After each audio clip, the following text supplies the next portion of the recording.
A sudden violent explosion as a sanitation truck compacted trash. Two workers standing at the back of their truck, one of them knocked to the ground. One of the pieces of shrapnel was lodged in his eye. They were able to remove that. We're very fortunate that he was wearing his safety glasses. That could subject you up to $5,000 in fines, and certainly, as we saw there, could really hurt somebody. Yeah, an important reminder tonight. Nick Bohr reporting live for us in Milwaukee.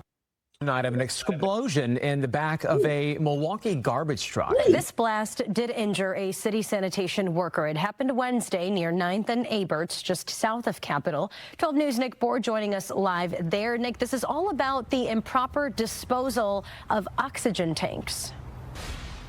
Right, those canisters that are used for health reasons. Proper legal disposal is the key, certainly not tossing them in the garbage cart. That's meant to prevent the type of hazardous situation that happened in the street here last Wednesday when a couple of them exploded, injuring that sanitation worker.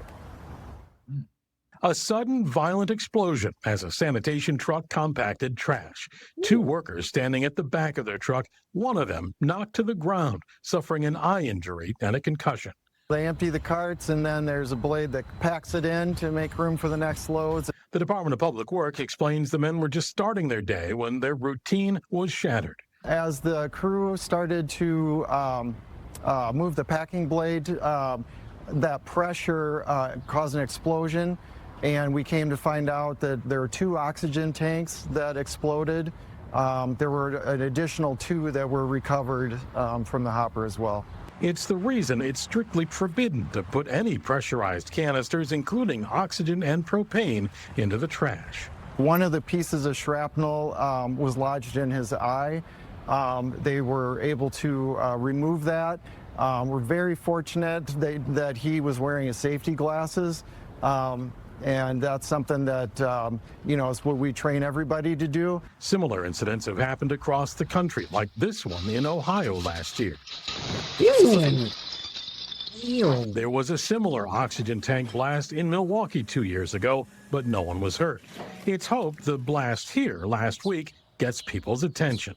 It definitely could have been worse. The carts in that case, as they were still on the end of the truck, took some of the blow, but even with that, he was blown back many feet in the shrapnel, so very dangerous situation. A dangerous and really startling video to see, Nick. So where are people supposed to dispose of those canisters? Well, you can take propane canisters and tanks to the city drop-off sites or the dumps, but you can't take oxygen canisters there. The best bet is to look at them, see where they came from, what medical supply company. They're obligated to take them back, perhaps even pick them up for you, even if you are not the patient. The big thing, though, remembering not to throw them in the trash. That could subject you up to $5,000 in fines, and certainly, as we saw there, could really hurt somebody. Yeah, an important reminder tonight. Nick Bohr reporting live for us in Milwaukee. Oh, she's cute. Yeah. Man. I have sometimes, I gotta, I have a thing for grown adult reporters. Okay, female reporters. Make it clear. Some of y'all be like, oh my God. Anyway, all right. That would be the smart thing to do. What caused the explosion? Gas. Oxygen tank. Was the truck properly maintained, inspected? Well, that really don't. I'm pretty sure. But if you putting stuff in there you're not supposed to put in there, these are questions. I'm like, if you putting stuff in there you're not supposed to put in there or whatnot, it's already enough. They picking up. We do disgusting things anyway or whatnot. You know what I'm saying? So, has the company been cited by safety violations before? Well, the company. Not the them. It will. Because I was thinking to myself, I'm pretty sure when you get an oxygen tank for the residents, not to put that in there and also just have somebody pick it up, right? We know that, right? These people knew that, right? Because somebody can get seriously killed, man, and hurt, possibly, because see, here's the thing. Let's say if it blows half of somebody's house, right? Then they want to sue. Then you want to sue the city. It ain't the city's fault that you didn't know how to properly store and properly recycle your tanks. They told you how to do it. Why you putting this? Listen, you ruined these. This is according to this video. This happened a week ago. These men were starting their day, okay, and somebody in a residential area in Milwaukee decided I'm going to mess up the day. Now I'm just maybe grasping straws there. I'm just saying, like, you inconvenience it definitely inconvenienced the start of their day. You inconvenience their Wednesday. I have a thing when stuff like this go down. Sometimes you inconvenience their Wednesday. Okay. Yeah, man. Y'all properly store. Listen, don't y'all every city listen. Especially in housing subdivisions, don't y'all have like the little green for your recyclables and your trash for your trash and anything that's gas or chemical related, mechanical related? You call somebody up to pick somebody, get that picked up. Why y'all terrorizing the city workers? I think this is something sinister. I don't know. I think it's something sinister going on. That right there. So all you people because somebody, whoever's family is using oxygen, please, because $5,000, right? It's a lot of money, okay? And them violations add up, right? So please do a better job in recycling and call the company up. Call who the manufacturer of the oxygen tank is or the hospital, and have somebody to come by and pick it up, which it should have already been doing anyway. I don't know why they got to be on the onus on the residents or whatever. They should, if tank runs out, they should know how long the tank is used and say, okay, hey, listen, all right, you got 2 weeks worth of oxygen, okay, and then there should be some kind of like, was it like a push and pull system where you pull in orders? I'm just trying to think of Six Sigma. That should be in a way where you pull in orders, you push and pull, because you don't ever run out, but you picking up, you having like a rotational pickup. It's like nobody should not, and let nobody who driving a dump truck or trash truck, it's already enough that they are dealing with all types of filth. Okay, they don't need to be under the threat of an oxygen tank getting imploding in their face.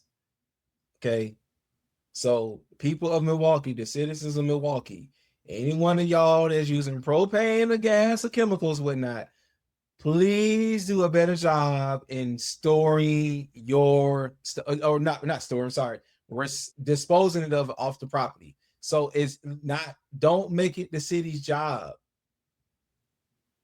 Okay. It's not the city's job. They pick your trash and they're recycling up. Okay. Stuff like that. Y'all should know better.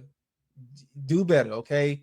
The citizens of Milwaukee and wherever this explosion took place, as far as the residential, do a better job. Don't ever let this happen again, because Chaze Barnes from the night audit, I will make some phone calls. Okay. We ain't got there yet. I'll make some phone calls. Okay. No, I'm not gonna do that. Not like that. I don't want but you don't want to hurt nobody's ability to earn money. But I'm saying like do a better job. Just listen. I don't think it was, I don't know. Maybe they've been told. I don't know. They've not been told. But anyway, do a better job. Okay. All right. So we got to move over. I think we got to go to Florida. There was a nearly 8 feet gator on a Florida home porch. And I'm going to tell you what went down. Coming up right now. Say this is not something that you want to see outside your front door. You see it right there? That's an 8-foot alligator camping out by the front door. All sorts of things on people's Ring camera. This was out in Palm Bay early in the morning, late last week. West Brevard County reporter Megan Moriarty spoke with the family about this uninvited guest. Imagine waking up to this, a 7-foot, 6-inch long alligator outside your home. I thought at one point he was going to come through the window. Sierra Wynn says her family's home security camera alerted them to an animal in the yard just before 4 in the morning last week. because his tail was like man. bouncing against the door and bouncing against, the house and stuff.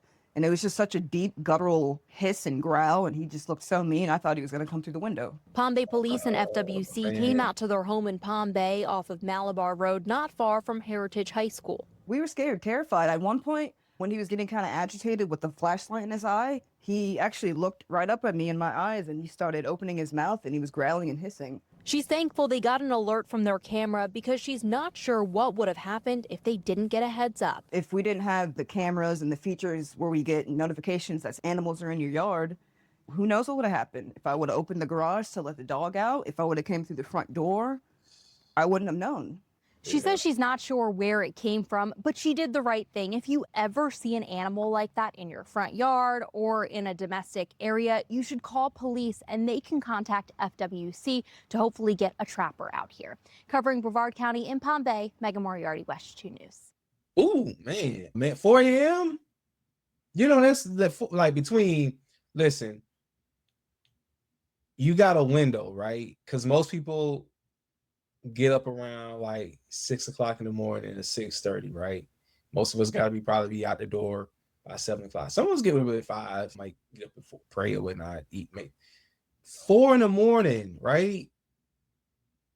Because some people who got animals might get up and walk the animals and all that stuff like that. That tells you if you got to get up at 6, you got to try to make yourself go back to sleep for another 90 minutes, man. Listen. The struggle be real, man. Well, I can't go back to sleep at 4 in the morning. If I see something like that, stuff that be spooked, listen, stuff be falling, it take me a while. My adrenaline be going. An 8-foot alligator growling and hissing at me. First of all, nobody didn't tell you you walk on my property. So why is you mad? You walked onto my property. Now, somebody took him down, put a bullet in him or whatever and all that. Oh my God. Listen, should have been in my yard. 4 in the morning, that's a sweet spot. Listen, I'm just saying, like, that right there, you cannot, because some people, like I said, she let the dog out. She probably getting ready to go to work or whatever the case may be, right? Working out, probably, get up and try to do a morning walk or jog, whatnot.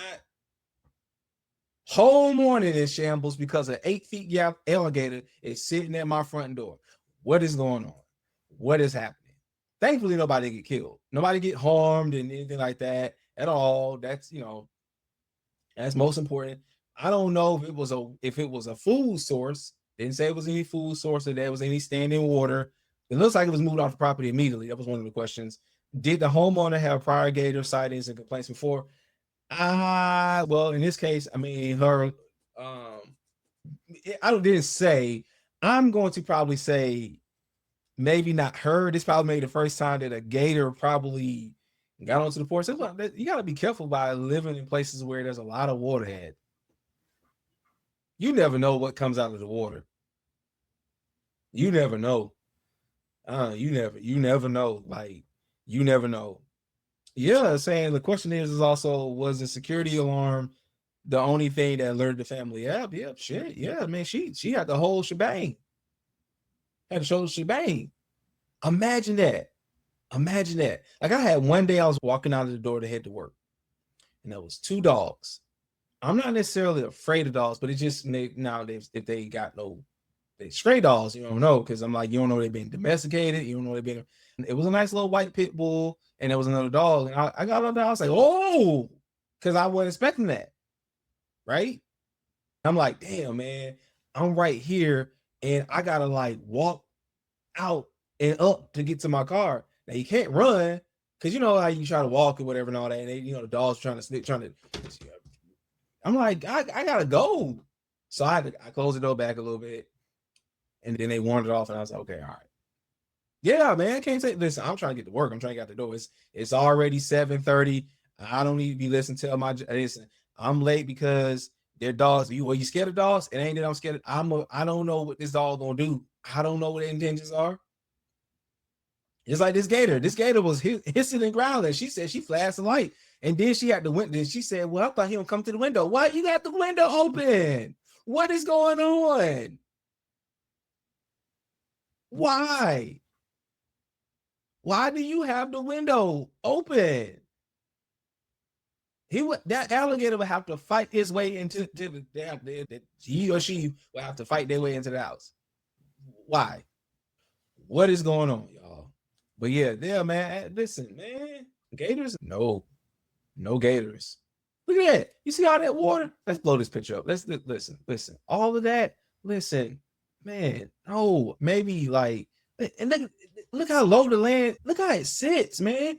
Listen, hurricane season gonna be a shit show down there. It's already is, but I'm saying like they get, man. No. Listen, I'm pretty sure insurance companies out there, they probably listen. The insurance is through the roof. You got to be a special type of. Listen, put me back on the camera. I'm sorry. You got to be a